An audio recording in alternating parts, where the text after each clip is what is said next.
Көптеген адамдарда айналмалы қозғалысқа байланысты есептерді шығаруда қиындықтар туындап жатады. Бұл жерде негізінен айналмалы қозғалысты сипаттауда енгізілетін физикалық шамалар және олардың өлшем бірліктерін қолдануда қиындықтар көп кездеседі. Сондықтан да мен бүгінгі сабақта айналмалы қозғалысты сипаттайтын физикалық шамаларды қарастыратын боламын. Яғни олар бұрыштық орын ауыстыру, бұрыштық жылдамдық және бұрыштық үдеу. Осы сабақта біз ол физикалық шамаларды қарастырып қана қоймаймыз, және олардың қалай анықталатындығын да көрсетеміз. Біз бұларды түсіндіру үшін келесідей мысалды қарастырайық. Бізде көріп отырғандарымыздай теннис тобы, және де теннис тобы бізде жіпке байланған. Сондықтан да теннис тобы бізде осындай бір шеңбер тәрізді қозғалыс жасап айналады. Енді біз осы айналмалы қозғалысты қарастыру барысындағы ең бірінші осы қозғалысты сипаттайтын шама ретінде біз оның қандай бұрышқа қозғалғандығын жазып көрсетсек болады. Мысалға, ол денеміз бастапқыда 0 градустан қозғалыс жасай отырып, осындай бір аймаққа келіп тоқтаған болса, енді көріп отырғандарымыздай теннис тобы менде осындай бір бұрышқа ауытқыған екен. Және осы жағдайдағы денеміздің қаншалықты бұрышқа өзгергендігін сипаттайтын шама бұл бұрыштық орын ауыстыру деп аталады. Және де біз бұл бұрыштық орын ауыстыруды дельта тета әрпімен белгілейміз. Бұл біздегі дельта тета тең болады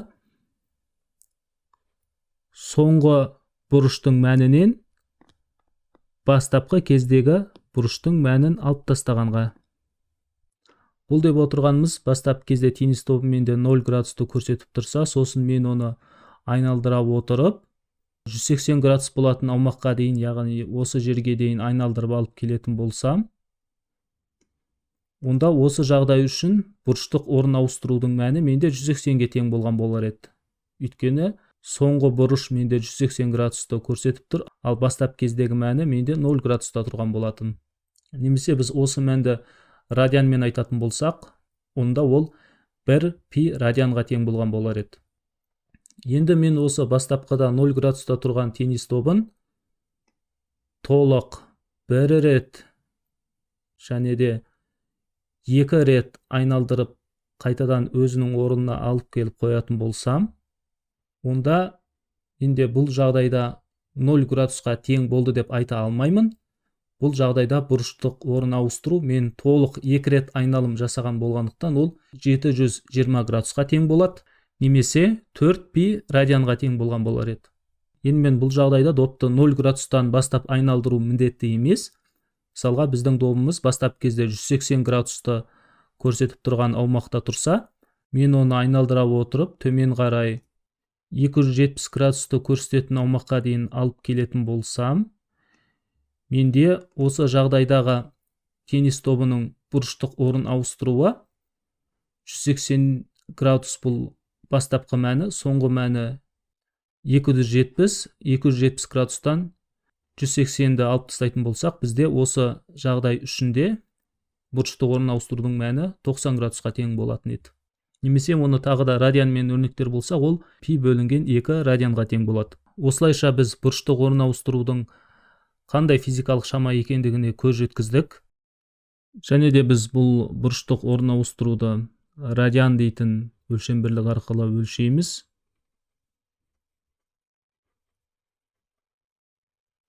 Және де айтып кеткенде, бұл бұрыштық орын ауыстыру гректің тета әрпімен белгіленеді.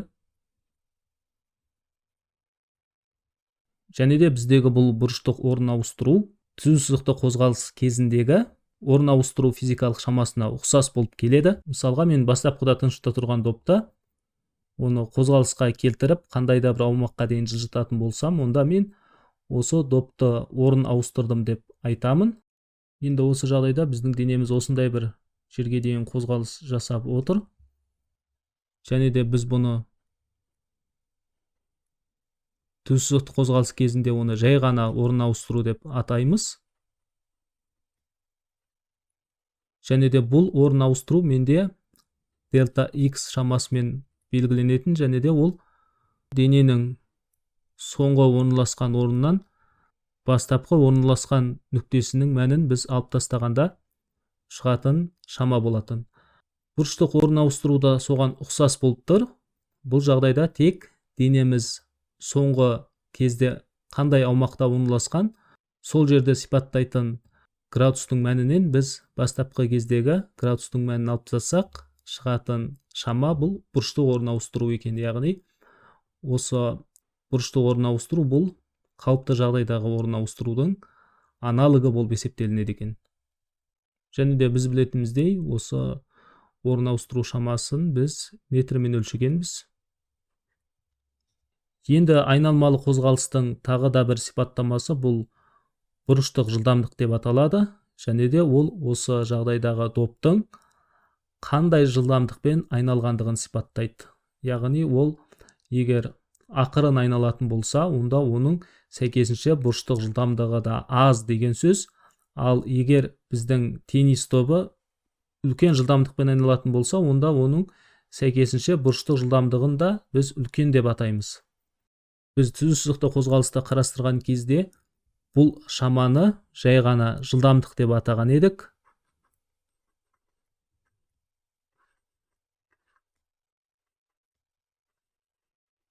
Және де бұл жылдамдық бізде орын ауыстырудың өзгерісін уақыт өзгерісіне бөлген кезде шығатын еді. Өлшем бірлігін жазар болсақ, өлшем бірлігі бізде метр бөлінген секунд болады. Айналмалы қозғалыста да түзу сызықты қозғалысқа ұқсас бұрыштық жылдамдық шамасы бар екен. Яғни ол бұрыштық жылдамдық бізде гректің омега деген әріпмен белгіленеді. Яғни бұл омега деп оқылады. Және де бұл да жылдамдыққа ұқсас болып келеді. Егер де біз жылдамдық табу үшін орын ауыстырудың өзгерісін уақыт өзгерісіне бөлген болсақ, онда біз бұрыштық жылдамдықты табу үшін бұрыштық орын ауыстыруды, яғни дельта тетаны біз уақыт өзгерісіне бөлеміз. Және де өлшем бірлігі де бізде бұрыштық орын ауыстырудың өлшем бірлігі радиан болған, яғни радиан бөлінген секунд болады екен.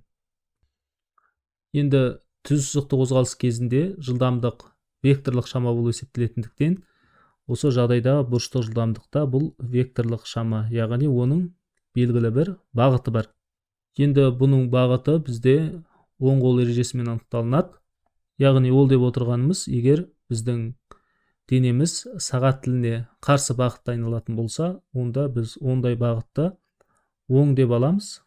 Ал егер де сағат тілінің бағытымен бағыттас болып айналатын болса, ондай жағдайда бұрыштық жылдамдықтың таңбасын біз теріс деп аламыз.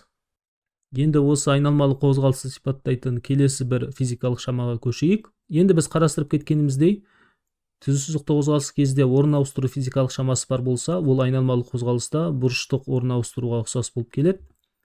Және де жылдамдық бізде бұрыштық жылдамдықтың аналогы болып саналады. Енді осылай жалғастыра беретін болсақ, бұның логикалық жалғасы бізде қалыпты жағдайда үдеу деп аталатын физикалық шаманың бар екендігін білеміз. Және де осыған ұқсас айналмалы қозғалыс кезінде бізде бұрыштық үдеу деген шама пайда болады. Енді біз білетініміздей үдеу бұл жылдамдық өзгерісінің уақытқа қатынасымен анықталатын.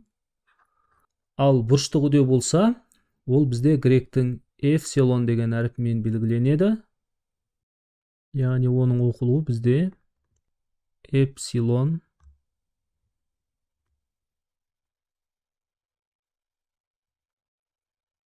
Яғни үдеу жылдамдық өзгерісінің уақытқа қатынасы болса, онда сол сияқты бұрыштық үдеу бізде бұрыштық жылдамдықтың уақытқа қатынасы арқылы анықталынады. Бұрыштық жылдамдықты біз білетініміздей, оның өзгерісі бізде дельта омега арқылы өрнектеледі. Және де оның уақытқа қатынасы бізде бұрыштық үдеуді береді екен. Енді өлшем бірліктеріне келетін болсақ, үдеу бізде бұл метр бөлінген секунд квадрат. Сол сияқты бұрыштық үдеу бізде радиан бөлінген секунд квадрат арқылы анықталынады. Енді біз әрі қарай осы бұрыштық үдеу шамасының мағынасы қандай, соны қарастырайық. Біздің қарастырып отырған мысалға сәйкес, егер теннис тобы бізде бір қалыпты, яғни тұрақты жылдамдықпен айналатын болса, онда оның бұрыштық үдеуі нөлге тең болады. Олай болатын себебі, егер бұрыштық жылдамдық өзгермесе, онда ол жерде ешқандай да бұрыштық үдеу пайда болмайды деген сөз. Бұрыштық үдеу шамасы пайда болу үшін бізде бұрыштық жылдамдық, яғни біздің жағдайымыздағы теннистің қозғалыс жылдамдығы ол біртіндеп артуы керек, яғни ол бастабында ақырын жылдамдықпен қозғалысын бастай отырып, одан әрі қарай ол жылдамдығын арттыратын болса, онда бізде бұрыштық үдеу шамасы пайда болды. Немесе керісінше, оның жылдамдығы бастабында тез болуы мүмкін, бірақ уақыт өте келе оның жылдамдығы егер ақырындайтын болса, онда осы жағдайда да бізде бұрыштық үдеу пайда болады екен. Және де бұрыштық үдеу де қалыпты үдеу сияқты векторлық шама болып есептелінеді. Және бұрыштық үдеудің бағыты ол бұрыштық жылдамдықтың бағытымен анықталынады. Егер бұрыштық жылдамдықтың бағыты оң болса, онда бұрыштық үдеудің бағыты да оң болады.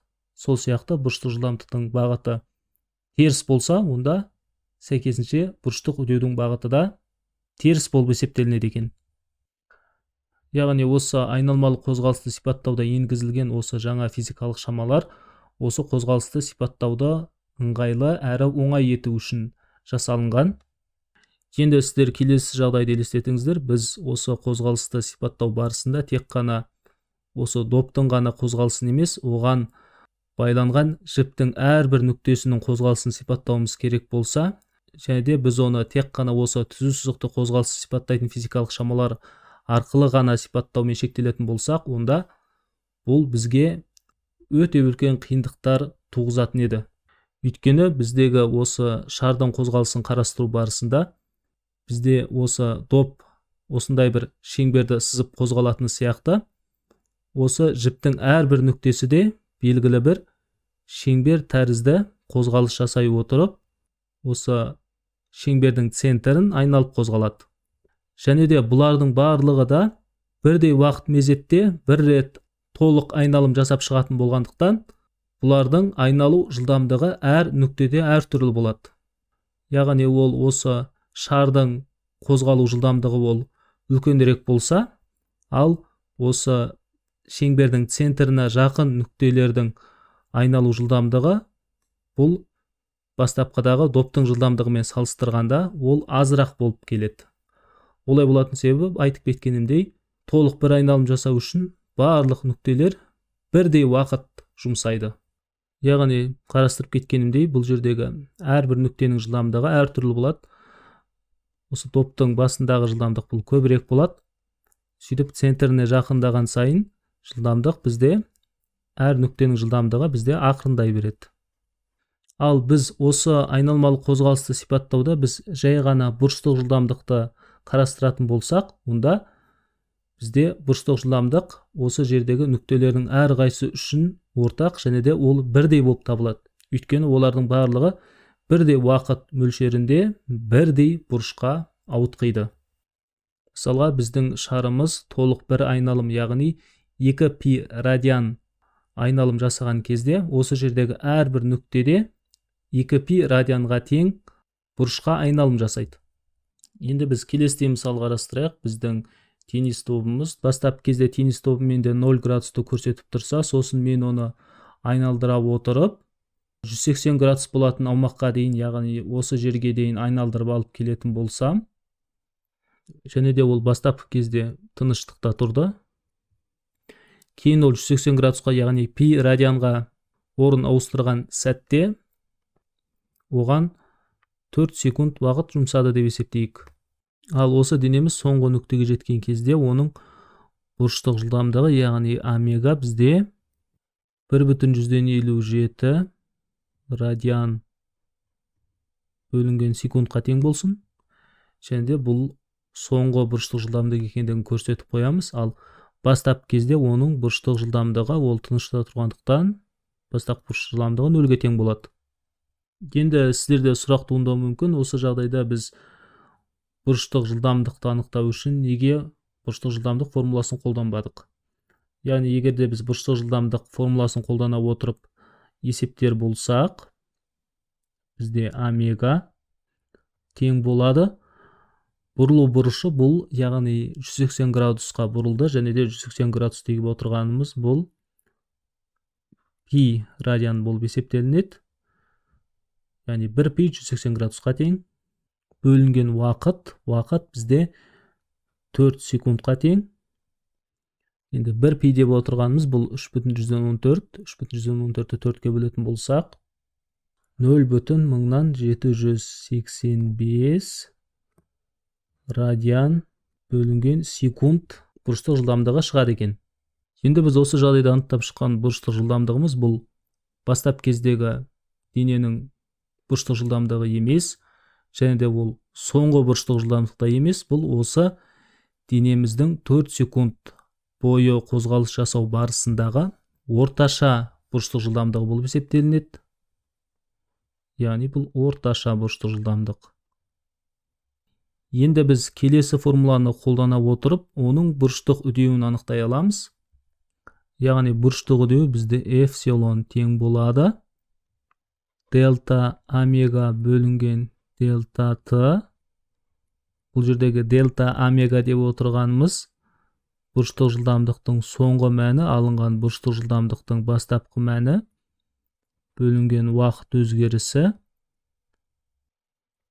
Бұл жерде сан мәнін қойып жазар болсақ, соңындағы бұрыштық жылдамдық бізде белгілі, ол 1,57-ге тең. Радиан бөлінген секунд алынған, бастапқыда оның бұрыштық жылдамдығы 0-ге тең болған. Ал уақыт бізде 4 секундқа тең. Енді осы жерде біз есептер болсақ, біздегі бұрыштық жылдамдық, яғни эпсилон шамасы 0,395 радиан бөлінген секунд квадратпен шығады екен. Яғни біз бұл бұрыштық үдеуді осы айналмалы қозғалыс жасау кезіндегі орташа бұрыштық үдеу деп атасақ болады. Егер біздегі осы дененің бұрыштық үдеуі тұрақты болатын болса, онда бұрыштық үдеу мәнінің лездік мәнеде кез келген нүктеде тұрақты болады. Енді бұл жердегі бұрыштық үдеудің лездік мәні немесе бұрыштық жылдамдықтың лездік мәні деп отырғанымыз осы қозғалыстың кез келген нүктесіндегі бұрыштық үдеудің немесе бұрыштық жылдамдықтың мәні болып есептелінеді. Енді осы бүгінгі сабағымызды қорытындылайтын болсақ, жалпы біз бұрыштық орын ауыстыру, бұрыштық жылдамдық және де бұрыштық үдеу осындай 3 түрлі физикалық шамамен таныстық. Бұрыштық орын ауыстыру бұл дененің қандай бұрышқа ауытқығандығын сипаттайды, және де ол тетта әрпімен белгіленеді. Өлшем бірлігі радиан екен. Ал бұрыштық жылдамдық деп отырғанымыз осы дененің қандай жылдамдықпен қозғалғандығын сипаттайды.